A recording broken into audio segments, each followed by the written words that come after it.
Welcome to Between the Sheets, the non judgmental podcast where we're going to cover various sexual health and wellness topics. I'm your host, Dr. Stephanie Zwonitzer. I'm a urology and sexual health nurse practitioner, and I love helping my patients and listeners discover and develop their most satisfying sexual experiences. Between the Sheets is here to normalize the conversations about sexual health and cover everything from basic anatomy to the most taboo topics and everything in between. Real talk, real pleasure, one episode at a time. So come on, let's get between the sheets. This episode is sponsored by Boston Scientific and its educational website on erectile dysfunction, edcure.com. One study estimated that more than 50% of men over the age of 40 have some degree of erectile dysfunction, which can be frustrating and confusing. Go to edcure.com to find information on erectile dysfunction and treatment options, including long-term treatment options offered by Boston Scientific. Boston Scientific does not endorse any statements or opinions expressed during this episode. There we go.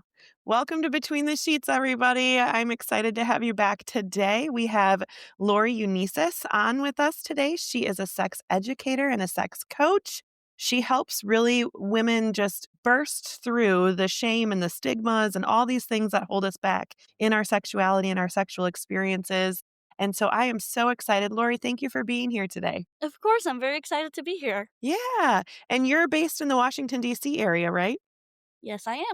Awesome. Awesome. So I'm in Maryland, so we're practically neighbors. Oh, I love this. Okay. So how did you get into this field? Because it's not something that we grow up knowing we're going to get into. Absolutely. So, just like so many other people, I also grew up with a lot of shame and stigma around sex. It was always like, the sex education you get is just don't. And you never really talk about it. So, you never really have the space to learn from it. But the way I ended up in sexual health was that I was having really bad pain and a lot of chronic pain issues, and it just took a really long time. It took like years for me to get doctors to even listen to me. And it was always like, oh, it's just a bad period or it's just your anxiety and so on. And just being gaslit for so long and having to figure out how to advocate for myself and seeing that we don't have the information that we need. We don't have the access to the information and we don't know where to start. Just put me on a path to want to advocate, to teach people these things so that we can stand up for ourselves and we can claim that pleasure and sexuality and embracing that and also destigmatizing it. So I got my master's in sexual health and I've worked a ton in the nonprofit education and advocacy sphere. I've worked with organizations all around the globe and I just really passionate about helping people learn that there's nothing wrong with being horny.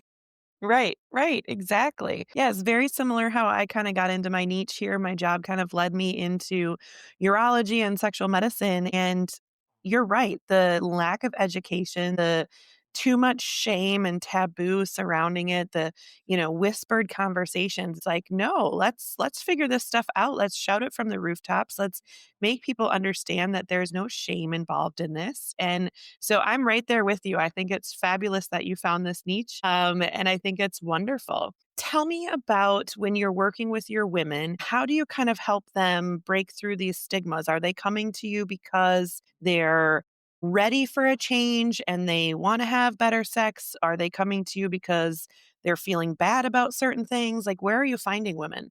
So there are a few different ways that I end up starting those conversations with women. Sometimes it's that they have a specific question and they're like, well, no one ever told me, like, what is squirting? Yeah. And that sort of starts the conversation. And then we realize that, oh, like there's such a large gap in our knowledge. So, we sort of start working on that. There are people that come with a lot of shame. Actually, I get a good amount of people that we start these conversations and the work around because they feel a lot of shame around masturbating. And so we have to destigmatize that. And I can talk about masturbation for hours, honestly. Just because I think that it's so human and it's so natural and it's like To a point, it's stigmatized even more than sex. Like, it Yeah. really bothers me when people think about masturbation as, like, half-assing sex. Like, "Oh, Yeah. like, you only masturbate because you can't actually get sex," or, like, "It's not the real thing." And yeah, it's Mhm. different from sex, but it's also its own very unique, very Mhm. special experience, and most Yes. importantly, there's nothing wrong with it. Like, biologists Yes. have seriously seen animals in the animal kingdom masturbating, Yep. so it doesn't get more natural than that. Yes. Absolutely. And there's so many health benefits to it as well. Absolutely. But, I'm a huge proponent of it for that reason and others, but, it decreases your blood pressure, it releases oxytocin, which is the feel good hormone, the lovey hormone, all of these things, decreases your stress, the wonderful health benefits. And then the other side that I really like to look at is allowing yourself time to figure out what actually works for you. So when you're with a partner, it's easier if you already know what works to then communicate to that partner, hey, I actually like this pressure, that's rhythm, whatever. If you don't ever play with yourself, how do you know that? Yep, absolutely. I think it also teaches you some special type of self-love Hmm. that just giving yourself the time and prioritizing your pleasure, like something that often comes up, especially when I'm talking to women in heterosexual relationships, and I will be like, "Okay, like, well, do you know what you like?" And they'll start Hmm. telling me, "Well, he doesn't like this or he prefers this." I'm like, "That's great, but what do you like?" And Yep. that's sort of like, a light bulb moment of like, wait, I've never thought about what I want. I've never thought about what Mm. I like. And like you said, it's so much easier to have those answers when you start exploring by yourself. And there's so much value about exploring with a partner and experimenting and all those fun adventures. But at a Hmm. fundamental point, it's like just like in every other part of your life, like your relationship with yourself has to Yep. be such a core part that gives Yeah. you like the strength and the base to build a healthier relationship from there. Yep. Yeah, I absolutely agree with you. I think it's really important. And there are so many different ways to enjoy time with yourself, whether that's bringing you to climax or not. Maybe this session is just about different pressures that you like, different sensations from silk to cotton to cold, hot, whatever, and kind of just feeling what brings pleasure and what doesn't. So many of us were understood as we grew up and taught that sex is for making babies and making our partner happy, our relationship stronger. But the part about pleasure wasn't always taught. And I think that's a big part that's lacking that, in you and my space in the world that we can really bring attention to is that people should enjoy having sex. It should feel good. And if it doesn't, then you should be reaching out to one of us to help you figure out what's missing. Do you need a different lubricant? Do you need pelvic floor physical therapy? Do you need whatever it is? There are tools that can make sex feel better for you if you're having pain or friction or other issues. I think something else that we also really need to talk about is what is our definition of good sex, right? Because Mhm. I feel like people have this ideal in their mind of like, oh, good sex has to be like fireworks and mind blowing, but no one Mhm. actually pinpoints like what that looks like. Is good Right. sex that like both you and your partner orgasm? Is good sex that you just feel connected and have a good time? Mhm. A lot of times we prioritize orgasms during sex, and sometimes that can stress us out more because Mhm. realistically, our bodies are not always going to be able to orgasm. That's just the Right. reality of it.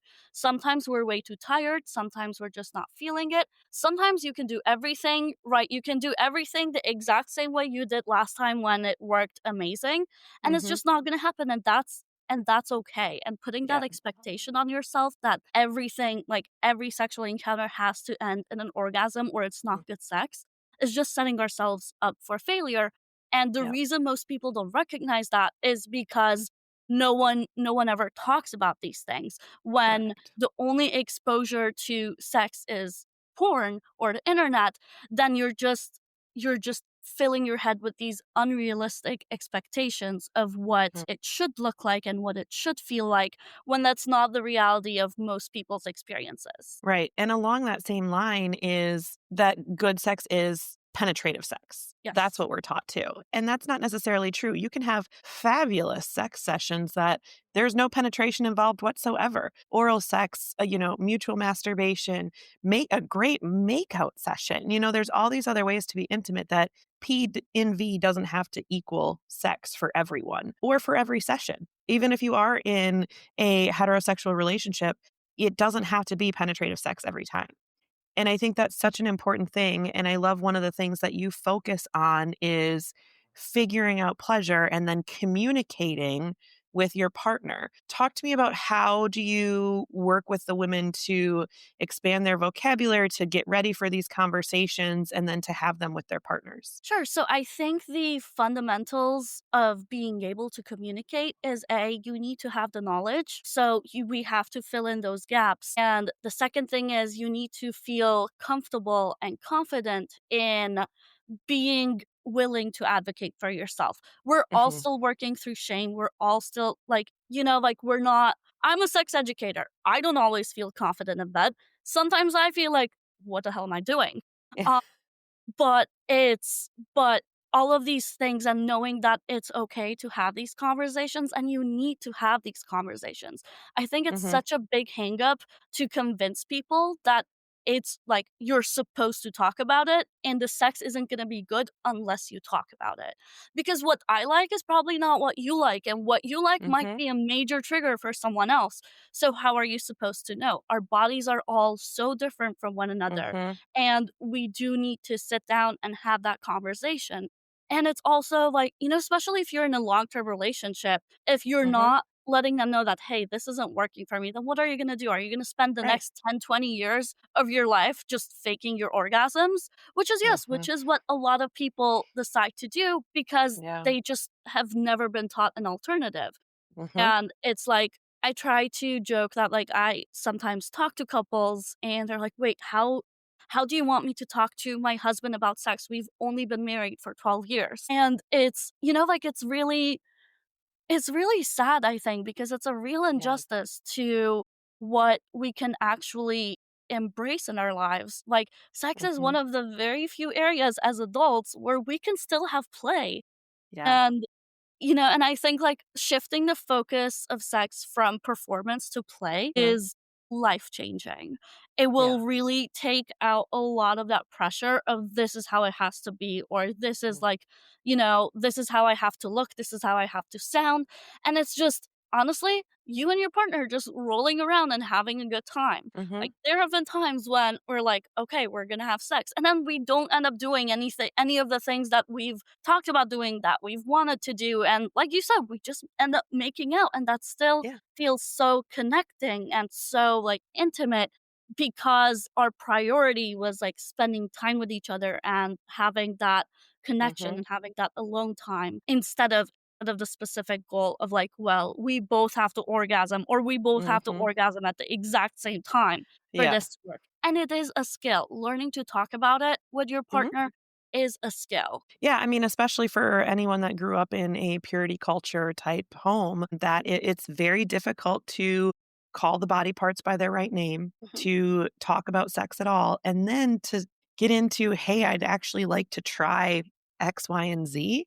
I mean, that's like forbidden territory, right? So, yeah, breaking down these barriers and talking is huge. I always tell people if you can't have a conversation about sex with someone, you shouldn't be having sex with them because you should be able to have that moment afterwards, before, 2 days in between having sex, whenever, not in the moment, but outside of the bedroom, have these conversations about, I watched this movie or I was reading this book and this scene came up and it was like kind of hot. And can we just like talk about it? Like, I don't even mhm, know if I want to do it, but it's just like, it was hot and I want to talk to you about it or whatever it is. And I think, those little conversations end up opening a wide range of abilities that you guys can have fun with because like you said it should be play and fun and exciting.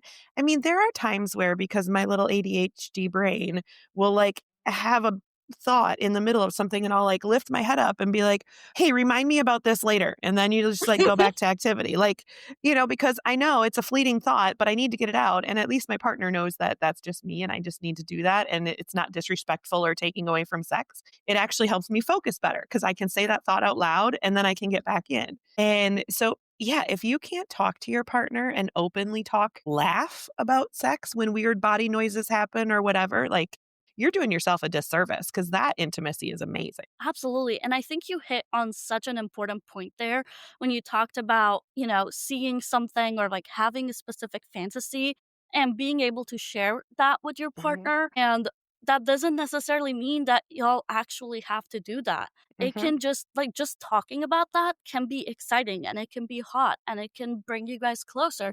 And it's mhm, okay if you don't if you don't end up doing it or if you don't end up wanting to do it. This is something actually that when I do work with men that often comes up, that they're like, well, there are women that talk about wanting to do this and then they chicken out in the last moment. And then we need to have a conversation of like, that's okay. And it's okay to mhm, have fantasies that you're like, I think that is super hot. I just don't think I ever want to do that. And yep, that's okay. The way you can still, I guess, live that fantasy is by talking about it, by mhm, daydreaming about it, by being like, "Oh, like, this is what I would do, and then this is what yep, I would do," and then just building that, and then you can do whatever kind of whatever that tension and energy leads you guys to doing, it can be that. Sometimes those yeah. fantasies are just logistically not possible. Agreed. Agreed. And I love, reframing their mind from she chickened out to, hey, what in the moment didn't feel right to actually do what we had talked about? Fine. I'm good that we didn't. Like, good for you for having your boundaries. But like, what was it? Was there a smell? Was there a sound? Did you get distracted? Did you get too nervous that you didn't know what you were doing? Or did it just not feel good for you? And because there are different things. If it doesn't feel good, okay, probably we're done with that one. But if it was, I got nervous because I didn't know if I was going to do it right, well, that's a whole nother conversation. Well, let's talk about that. Let's make the mistakes. Let's play and see what happens. I'm not worried if you make a mistake. I'm not worried if we get into it and it's like, oh God, stop. But this wasn't what we thought it was. Like, but I think that constantly having, those good conversations and the playful mindset that if it's not going, kids on the playground, when they're making games up, the rules change throughout the game. Same thing Absolutely. for us. We can change the game mid sentence. Yeah, and it's just about figuring it's just about this sounds a little bit cliche to say, but it's the journey, not the Yeah. destination. Yeah, absolutely. I don't think in my entire life, like there has been maybe more than one moment where both partners have climaxed at the same time. That is such a movie, porn industry, romantic novel idea that is so rare in real life for you to climax at the same time as your partner. Stop having that as your goal. Focus on getting yours, focus on your partner getting theirs. Don't worry about getting it at the exact same moment because probably what one person needs to feel to get their orgasm is different than the partner needs to feel to get theirs. Rhythm, pressure, whatever. And so the likelihood that you both need the exact same thing at the exact same time to get off is like one in a million, probably more than that. And especially with women, like 80% of Mhm. women can't orgasm from penetration alone. So when we Yeah. see sex as this thing that just culminates in penetration and then as soon as we have like male ejaculation, then everything's over, then you're really decentering the experience of like half the Mhm. population, the pleasure of half the population. And it's just not fair. And like you said, we need different things in order to be able to Mhm. get there. And sometimes, honestly, it's okay to take breaks. Sex Mhm. is exhausting. Yes. Sometimes you Yes. need a water break, sometimes you need a bathroom break, Yep. sometimes you just need a minute Yeah. because, that's just the reality of it. Like, I try to explain to people that, when you're trying to have sex, you're not playing in a Super Bowl, okay? Not Yep. everything needs to be perfect and intense, and none of us are Olympic level athletes. Right. We just you don't need 8,000 different positions to have incredible sex. If there's one or two positions that works well for you guys, stick with it. If you know that works, that works. There are so many positions I am not fit enough to be in, and that's okay. Yes. I'm just not. Like, like, sometimes I'm like, "Ooh, this is very hot," and then I get up there and I'm like, "Nope, 5 seconds, I'm out." Right, right.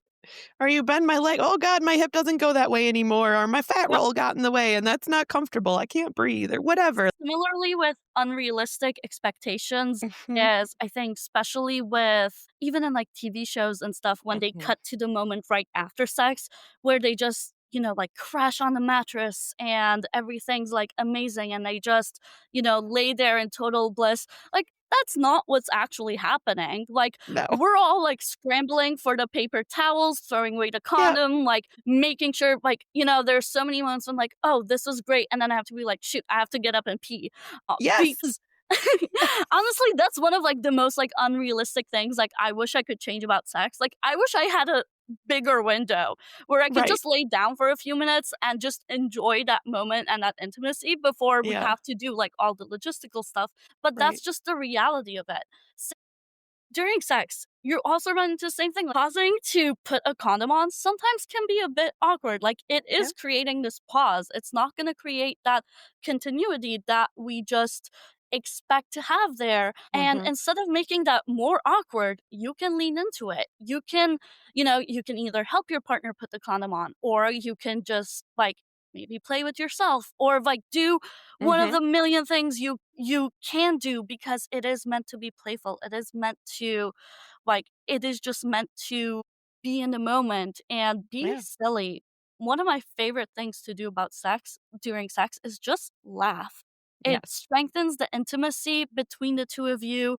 It, like, releases all the right hormones in your brains, Yeah. and it's just like it's fun. Yeah, absolutely.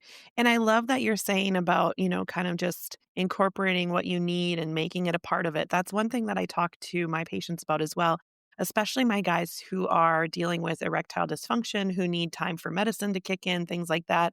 I have guys who are post prostatectomy. They've had their prostate removed and unfortunately didn't regain their ability, or they're still in that time frame where they're working on regaining their ability. And so we teach them how to give injections, or some of them get internal penis pumps. And, it's part of like, all right, it's okay. We can still work with this. You can still make this sexy. I always joke with my implant patients that, like, all right, well, while you're down there pumping it up and the pump is in their scrotum, give them oral sex while you're doing that. It's going to feel a little bit more like it used to feel for you guys. And, if he has to give himself an injection, then you make out for the 10 minutes while the injection kicks in. The Viagra or Cialis, whatever it might be that they're taking. And that just becomes part of your playtime instead of, oh my God, we got to wait for your pill to kick in. Like, make it fun, make it playful. And again, that goes back to decentering, like, orgasms and decentering, Hmm. like, penis and vagina, because we're seeing, I actually talked about this in a video a while back, that, like,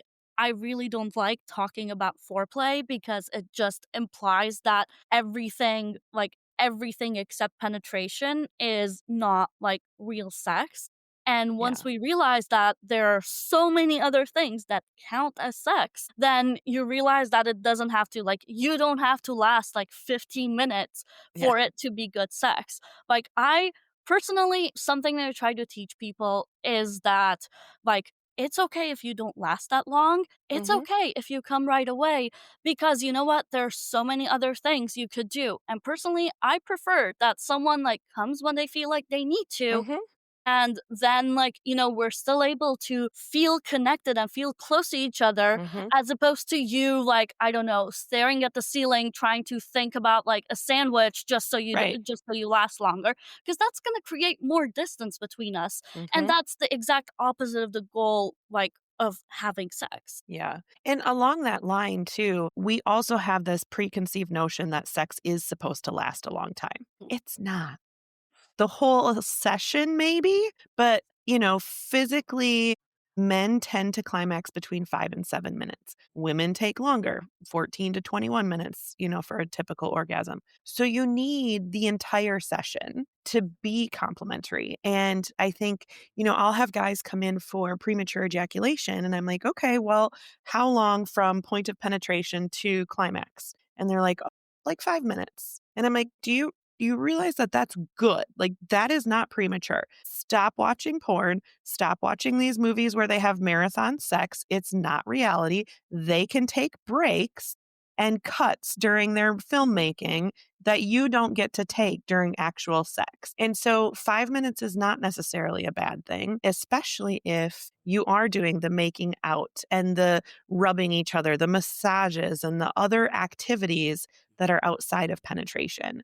And I think people just need to really reframe their definition of what sex is. Like you said, it's not just P&V, and what time frame is actually appropriate. Yeah, and honestly, we're all adults. Most of the time, we don't have that much time to like have sex for several hours at a time. Right. Sometimes we do, sometimes we can make the time for it, but other Mhm. times like it's okay. And there's so many things you can do to build like, to build up the hype Mhm. for it. For example, if like you have date night at the, Mhm. at the end of the day, text each other throughout the day. And it doesn't have to be anything like super spicy, but it can be Mhm. something like, "Oh, I'm really excited to spend time with you. I can't wait to do this. I can't wait to spend some alone time."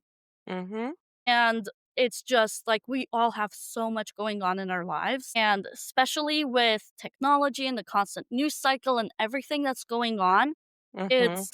it's really hard to disconnect from all of those and be Yep. able to be present and be in the moment. And so just expecting you to just get in the mood at the drop of a hat is just not realistic. The difference between sex being play and play when we were kids is when we were kids, there wasn't much going on up there. So Yeah. it would be very easy to just like immediately snap into those like play moments or those fantasies or whatever. But when we're grown-ups, we have responsibilities and there's so much going on that like we really need to take a few moments to center ourselves. And something that I tell clients to try and something that actually has worked really well for me is like if you can just take like pause and take a few breaths with the person, just take like Mhm. 2 or 3 deep breaths, because what that does is it calms your nervous system. Mhm. Our brain follows our body, not the other way around.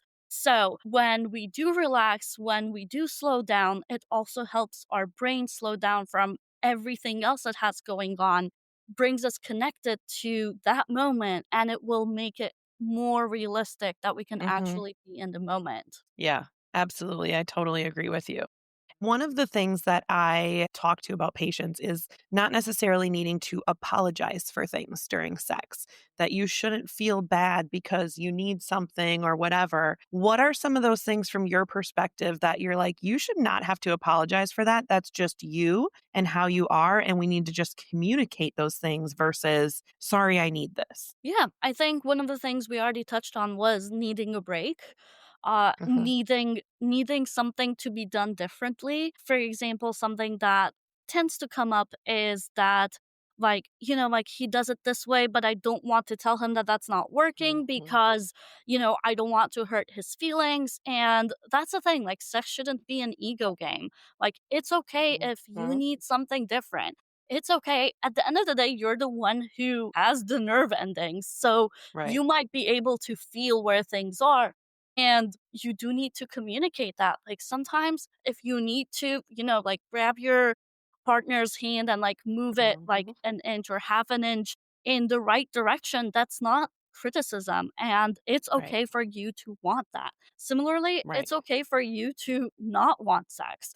You don't Mhm. have to owe someone the explanation of like, "Oh, I have a headache," or "I'm tired," or Mhm. whatever it is.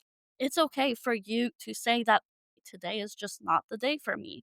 Similarly, don't apologize if you can't orgasm. Don't Mm. apologize if you do orgasm and it is too quick. I think it's just we really do not have a like the right framework of like this is what Mhm. realistic sex looks like. And I really like what you said earlier, and I agree with you that if you cannot have a conversation with someone about Mhm. sex, then you shouldn't be having sex with them. Yeah, absolutely. I think it's just so important to give grace in this area of a relationship. Sometimes there was a day where I just really didn't get well lubricated, right? Mhm. Normally I do very well. I'm still pretty young. I like to think so anyway. So I lubricate pretty well on my own. And there was one day where I just didn't. I was not less turned on. I was not less into it. And my partner's like, "You okay? We're good." I'm like, "Yeah, we're good. Just grab the lube because apparently I'm not there today." Like that way. Who knows? Maybe I was dehydrated. Maybe my hormones were off that day. Who knows? But I was still into it. And so, and it happens, for guys that all of a sudden can't get an erection one day. And it's not because they've been drinking or anything like that. It's just they just didn't get one that day. It doesn't mean they're not attracted to their partner. I literally have written on a paper, your partner's erectile dysfunction is not your fault. Like for Yeah. guys to take it home to their partner because it's difficult. It's a self-esteem thing. You feel like it's your fault, but it's not. We just don't work right all the time. I mean, there are days where I'm more clumsy than other days. So of course there's going to be days where I'm better at sex or not. Mhm. Yeah, and I think you touched on a really good point with lubricating there. That, for example, I always prefer to use lube. I think Mhm. some level of it is even like psychological Yeah. at this point that I'm like, you know what? I'd rather err on the side of caution, especially if Mhm. you're using condoms, which can like Yeah. absorb so much of the moisture in there, then like you Mhm. will need to like, and sometimes it's not fun to pause and be like, wait, we need more lube, but it's just so necessary because if It I is. don't, then that's probably gonna lead to chafing. And then Right. I'm just not like, then we're not gonna be able to have more fun later on. And Right. so it's advocating for what I need. It's advocating what's best for both our benefits in that Mhm. moment. And like I said, breaks are completely normal. And we Yes. need to stop having this expectation that not having the perfect sex life or the perfect sexual experience makes you any less of a man, makes you any less of a woman, or makes you any less of a good partner. Mhm. Yeah, absolutely.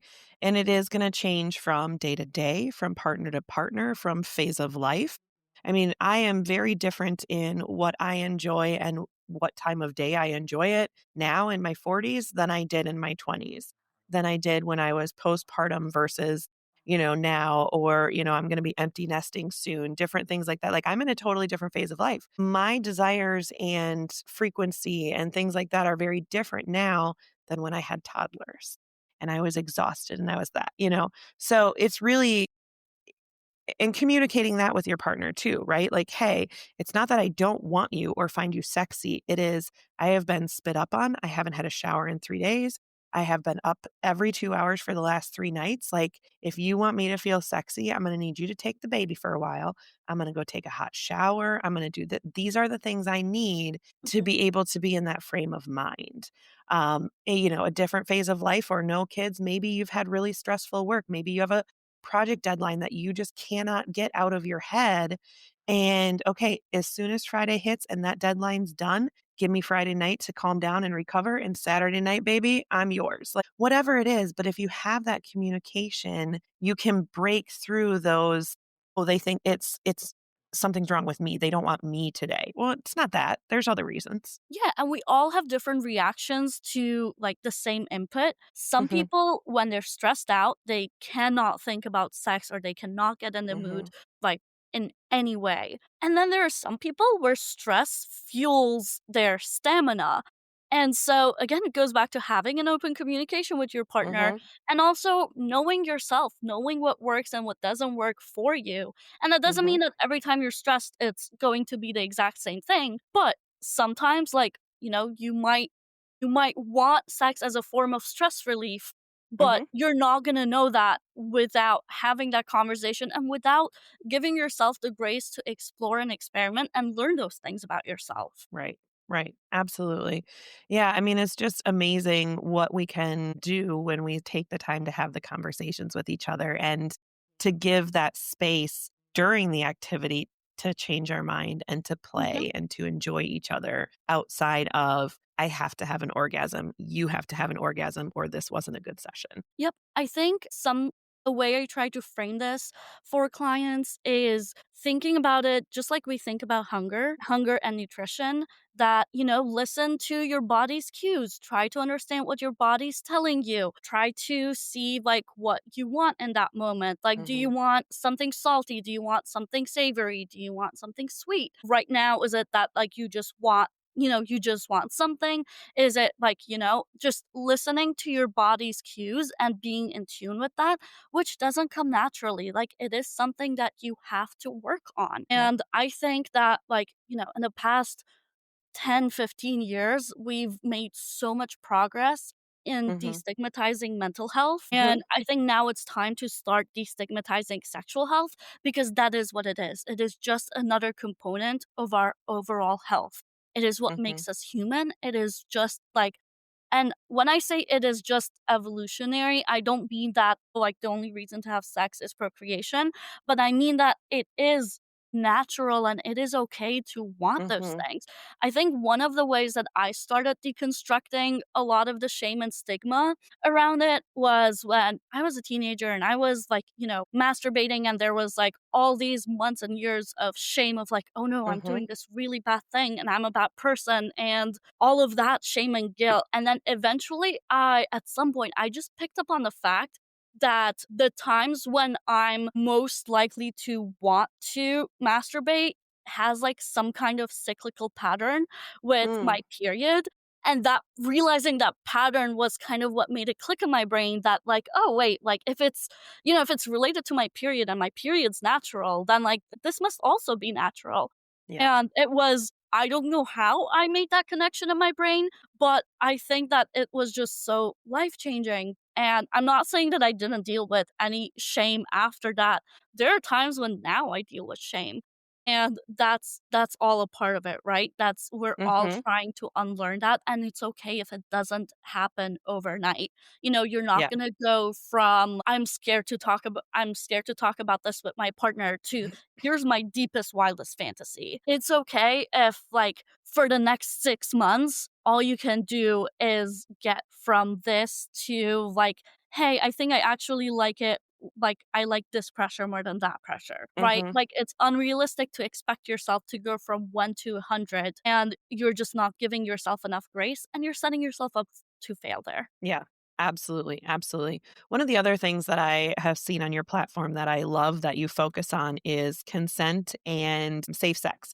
Using condoms, talking about STIs, getting testing, talking about your testing. How do you bring that up with patients in relationship to their conversations with partners, especially in the dating world where maybe you have multiple partners at any time? So I think that something that often will surprise a lot of people is that the most common STI symptom is having no symptom at all.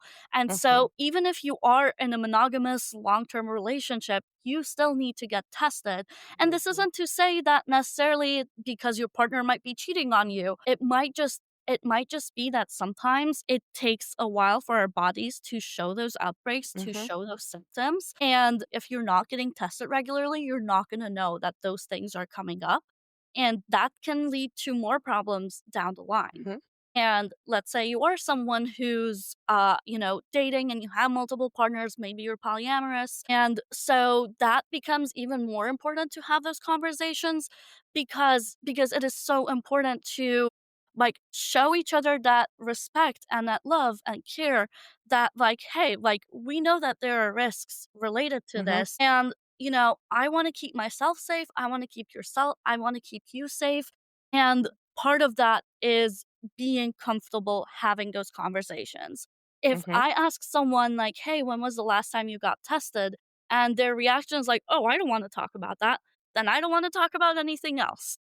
Yep. Like, and it's not a value judgment. It's not like anything. It's just that, like, we Mhm. need to normalize talking about these things because we need Mhm. to normalize the fact that it's okay if you get an STI. Mhm. There's nothing morally wrong with you Yep. getting an STI, but there is something wrong with not being responsible about it.